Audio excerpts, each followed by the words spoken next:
الله أكبر الله أكبر الله أكبر الله أكبر. Nous laisse mourir avec la foi. Mes frères et sœurs, Allah subhanahu wa ta'ala a voulu que le messager soit notre modèle. Allah lui dit: قل إن كنتم تحبون الله فاتبعوني يحببكم الله ويغفر لكم ذنوبكم والله غفور رحيم. Mohammed, dis-leur, si vous aimez Allah subhanahu wa ta'ala, alors imitez-moi, suivez-moi. Ainsi Dieu vous aimera. Il expiera tous vos péchés précédents. Subhanallah. Il va expier tous vos péchés si vous suivez le prophète Mohammed sallallahu alayhi wa sallam comme modèle. Car ce Dieu-là, il est le Dieu pardonneur, miséricordieux. Alors, le prophète sallallahu alayhi wa sallam, il va nous dire: An-nikah min sunnati, faman raghaba an sunnati falaysa minni. Se marier, donc le mariage, fait part de ma tradition. Celui qui va s'abstenir de se marier alors qu'il en a les moyens, alors le prophète dit: tu ne fais pas part de sa famille. C'est-à-dire tu n'es plus membre de sa communauté. Il faut dire que dans cette religion, l'homme doit se marier. Alors pour se marier, c'est pour venir fonder une famille. La famille ne doit pas rester uniquement dans cette vie de dunya. Dans l'entendement de l'islam, lorsque vous fondez une famille, vous devez veiller là-dessus et vous devez aller avec cette famille-là devant Allah subhanahu wa ta'ala jusqu'au paradis. Donc Allah fasse que nous et tous les membres de notre famille, que nous nous retrouvions ensemble dans le paradis. Voilà. On doit être soucieux de cela. Donc, pour fonder une famille, il y a des règles, chers frères et sœurs. Le prophète va nous dire: إذا جاءكم أحد ترضون دينه وخلقه فزوجوه وإلا تفعلوا تكن فتنة. Donc, pour se marier, le prophète avait des critères de choix, chers frères et sœurs. Il faut les connaître. Pour fonder une famille, on ne fonde pas la famille comme ça. Parce que Dieu sera témoin de ce mariage. Et quand on va se marier, c'est pour plaire d'abord à Allah subhanahu wa ta'ala. Donc, c'est un acte d'adoration de Dieu. On ne se marie pas à n'importe qui. On ne fonde pas une famille avec n'importe quelle femme ou n'importe quel homme. C'est pourquoi le prophète vient nous décrire son critère de choix. Il dit: lorsque vous voulez vous marier, quelqu'un se présente, il veut se marier parce que c'est l'homme qui va chercher la main de la femme. Le prophète dit: lorsque quelqu'un vous vient, il veut de votre fille, de votre sœur, alors regardez d'abord si il a la même foi que vous. Donc, la religiosité, ça commence par sa foi. Ensuite, si la foi est bonne, alors le prophète dit: regardez ensuite son caractère, sa moralité. Est-ce que c'est quelqu'un qui est doté de bon caractère? Donc, il faut être musulman, doté de bon caractère, parce que combien de musulmans vous allez voir aujourd'hui, mais qui sont dotés de tous les mauvais caractères. Donc, quand quelqu'un se présente à vous en tant que père d'une fille ou responsable d'une fille, voilà les deux critères du prophète. Mais aujourd'hui, nous, on a ajouté un troisième critère qui est la richesse. Et c'est par là-bas, nous, on commence. C'est pourquoi nos filles durent souvent avec nous. Quand quelqu'un se présente, on demande qu'est-ce qu'il fait. Subhanallah. Quand on dit oui, il y a une grande maison au plateau là, hein, la maison dans telle rue là, c'est le bâtiment là, il est le directeur général. Oh, c'est fini. Il est le directeur général, on ne cherche plus à connaître si vraiment c'est un croyant qui est doté de bon caractère. Parce qu'il est directeur, automatiquement, alors la chance est ouverte pour notre fille. Quand même on veut essayer de fouiller, on dit non, non, non, ne gâtez pas notre mariage. Ça c'est un acquis déjà. Qui prie, qui ne prie pas, ça ne nous regarde pas. Voilà. Jusqu'à Anjula, on va dire à la fille: quoi, tu es très bien, Cléna. Ça ne te regarde pas. Qui prie, qui ne prie pas. Oh. Comme il s'appelle Mohamed, déjà, c'est suffisant. Non. Non. Parce que c'est celui-là qui va répondre devant Dieu de votre fille. Et donc, on ne se marie pas avec tout le monde. Alors, pour se marier comme ça se doit, le premier droit de l'enfant, le père doit choisir sa mère selon les critères du prophète. La mère doit être une femme qui croit en Allah subhanahu wa ta'ala. Et la mère aussi, c'est la même chose que tu dois faire. Moi, je vais donner naissance à des enfants. Alors, je ne prends pas n'importe qui pour être le père de mes enfants. Je vais chercher quelqu'un qui croit en Allah subhanahu wa ta'ala. Parce que quand ton mari a la foi en Dieu, il craint Dieu, alors tes droits en tant que femme, il va te les donner parce qu'il le fait pour plaire à Allah subhanahu wa ta'ala. Si tu prends aussi une femme qui croit en Allah subhanahu wa ta'ala, elle viendra te respecter parce qu'elle sait que te respecter en tant que chef de famille, c'est pour plaire à Dieu. Ce n'est même pas pour toi d'abord, toi qui es son mari, mais elle le fait pour plaire à son Créateur. Donc, il faut faire attention, chers frères et sœurs. Combien de gens qui vont aller dans la voie qui ne se doit pas? Pour fonder une famille, toi, tu dis oui, dans le Coran, on a dit qu'on peut se marier à la femme, hein, même si elle n'est pas musulmane, bon, si elle est chrétienne, et le Coran l'a dit. Tu vas lui dire, ça se trouve dans quel passage du Coran? Lui, il ne sait pas. Mais il a déjà entendu ça comme ça. Subhanallah. Ce genre de mariage, Sayyidina Omar refusait de les sceller parce qu'il disait que Dieu peut nous donner des concessions, mais en même temps, il faut connaître dans quelles conditions toi tu peux avoir ces concessions-là. Donc, c'est très, très important. Parce que si tu t'en vas prendre une femme disant qu'elle est chrétienne, alors tu la maries, qu'est-ce qu'il y a derrière? C'est bon de le savoir en tant que croyant. Il y a des inconvénients. C'est vrai, Dieu dit que leur nourriture est licite pour nous. Mais si quelqu'un, Jean du livre, vient t'offrir, c'est-à-dire de la nourriture dans laquelle tu vas trouver la viande de porc, tu vas dire comme Dieu a dit leur nourriture est licite, je vais manger? Non. La personne vient t'offrir une boisson qui est alcoolisée. Comme on a dit que leur nourriture est licite, tu vas boire? Non.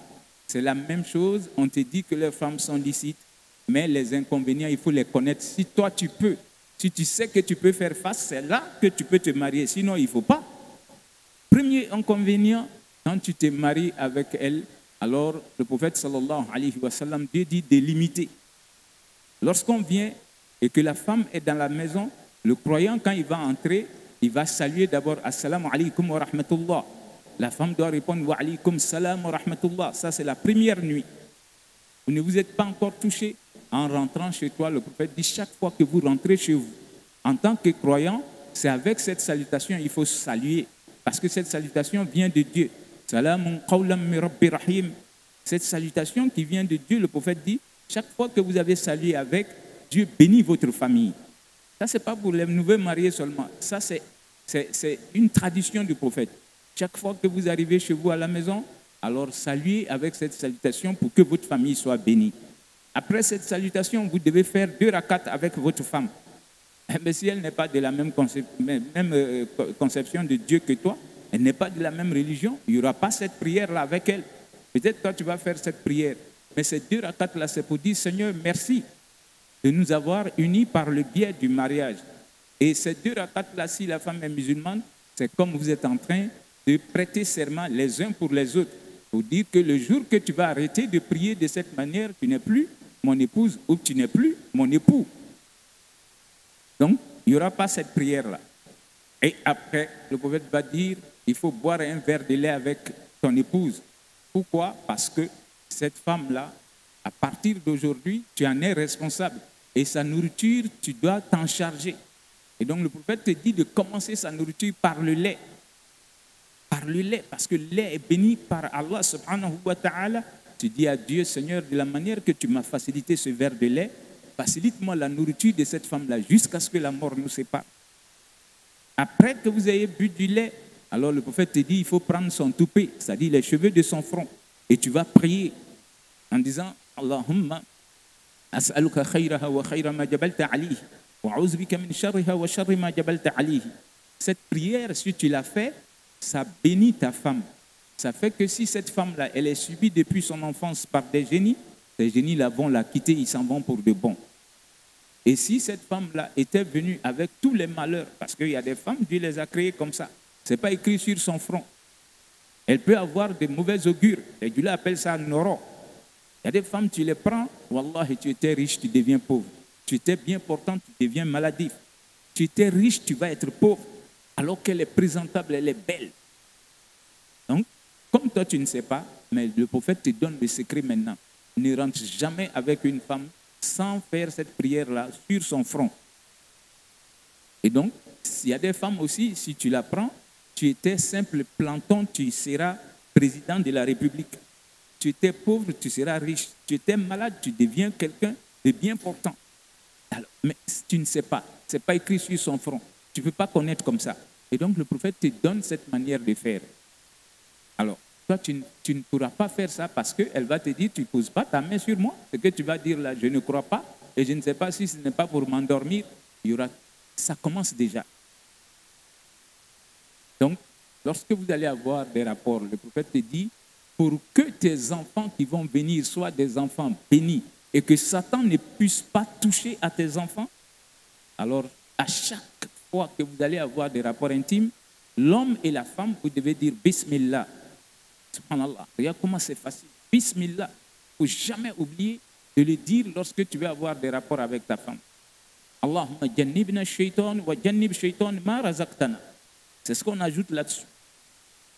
Il signifie, oh Dieu, éloigne Satan de nous et éloigne Satan de notre progéniture que tu vas nous donner. Et le prophète jure par Dieu, si tu as fait cette bénédiction avant d'avoir des rapports avec ton mari ou avec ta femme, parce que vous deux, vous devez réciter cette bénédiction, si Dieu fait qu'il en résulte un enfant, wallah, votre enfant sera protégé de Satan. Satan ne peut rien contre votre enfant. C'est Satan qui embellit la drogue devant les yeux de l'enfant. C'est Satan qui amène l'enfant à se rebeller contre ses parents. Donc, pour ne pas que ton enfant soit un enfant de la rue, tu ne dois pas oublier ça. Eh bien, toi, tu vas aller avec une femme qui ne connaît pas tout ça. Donc, regarde les inconvénients qui commencent déjà dans la première nuit de noces. Et à la suite de ça, toi, tu vas te lever pour aller te laver, faire la grande ablution. Parce que tu sais que tu es souillé. Mais elle va rester couchée là-bas. Ou bien elle va aller prendre un bain de savon. Puisqu'elle ne sait pas ce que c'est que la grande ablution. Subhanallah. Donc, toi, tu acceptes une femme et tu refuses ce que le prophète te montre et ce que Dieu te donne par amour pour cette femme-là. Alors, lorsque vous allez vivre ensemble, on te dit déjà, quand il y a divergence de foi, il n'y a pas d'héritage entre vous. Ça veut dire que si elle meurt demain, même si elle a laissé des milliards, l'islam te dit, tu ne peux pas prendre même 5 francs dedans. C'est vice-versa. Si toi aussi tu meurs, elle ne peut pas hériter de toi. Est-ce que tu es prêt à accepter cela? Wallah, et combien de fois les gens vont mourir de cette manière? C'est elle qui va venir tout prendre parce qu'il y a eu un compte en commun, parce qu'on a été mariés légalement. Et donc, toi-même, tu es d'accord que si tu meurs, elle doit hériter. Alors que Dieu dit qu'elle ne doit pas hériter, mais toi tu dis elle peut prendre parce qu'elle a souffert avec moi. Subhanallah. Alors, si tu décèdes, elle ne peut pas prier pour toi. Parce que si elle prie, c'est Dieu qui le dit. Ceux qui ne sont pas croyants, wallah, leur doigt est dans l'obscurité. Dieu n'entend même pas. C'est la même chose. Si elle aussi décède, toi, tu ne peux pas prier pour elle. Une personne qui va venir vivre avec toi 20 ans, 40 ans, vous avez fait des enfants, vous avez fait votre vie ensemble, le jour que la personne ferme les yeux, tu ne peux pas prier pour elle. Wallah, le prophète n'a pas pu prier pour son oncle, celui qui l'a protégé contre les mécréants. Quand le père de Ali est décédé, le prophète était tellement choqué parce qu'il n'a pas pu prononcer la shahada. Malgré ça, il dit qu'il va prier pour que Dieu ait pitié de son âme. Dieu a envoyé Jibril lui dire en même temps. كان للنبي ولا الذين آمنوا أن يستغفروا للمشركين ولو كانوا أولي قربى من بعد ما تبين لهم أنهم أصحاب الجحيم. Ce n'est pas permis pour toi, messager de Dieu, ni ceux qui vont te suivre comme tes disciples et les gens de ta communauté, que vous priez pour quelqu'un, même s'il est proche de vous. Qui peut être proche de toi que tes parents? Subhanallah, il n'y en a pas.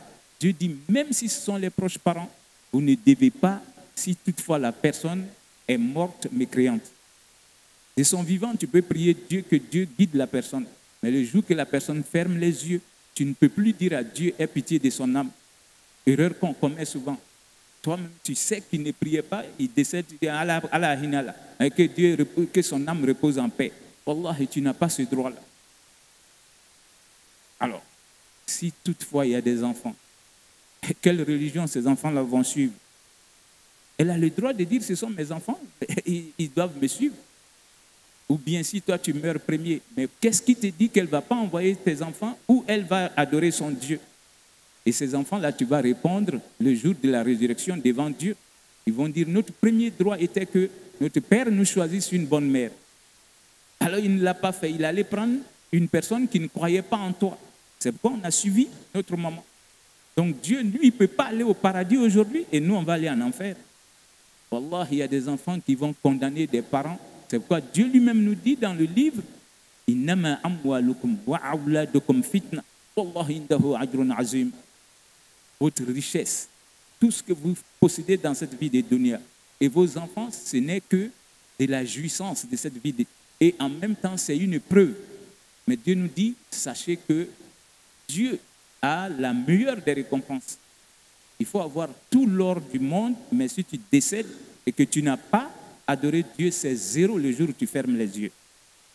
Par contre, si tu n'as rien eu dans cette vie de dunya, mais tu as adoré Dieu comme ça se doit, wallahi, si tu as eu le paradis, tu as tout eu. Donc Allah ait pitié de nous, il nous facilite l'imitation du prophète sallallahu alayhi wa sallam. Il nous pardonne parce que souvent on fait ces erreurs-là. Ce n'est pas parce qu'on veut même affronter Dieu, mais quand des fois les gens ont fait cette erreur et qu'ils sont dedans. Voilà, ils sont là-dedans, ils se sont retrouvés. Quand c'est des fautes de jeunesse, parce qu'on est à l'université, on pense qu'on connaît tout, on va choisir comme ça. Non, il y a des règles pour la vie. Subhanakallahumma wa bihamdik, nashhad an la ilaha illa anta, nastaghfiruka wa natubu ilayk. Subhana rabbika rabbil izzati amma yasifun, wa salamun ala al-mursalin walhamdulillahi rabbil alamin.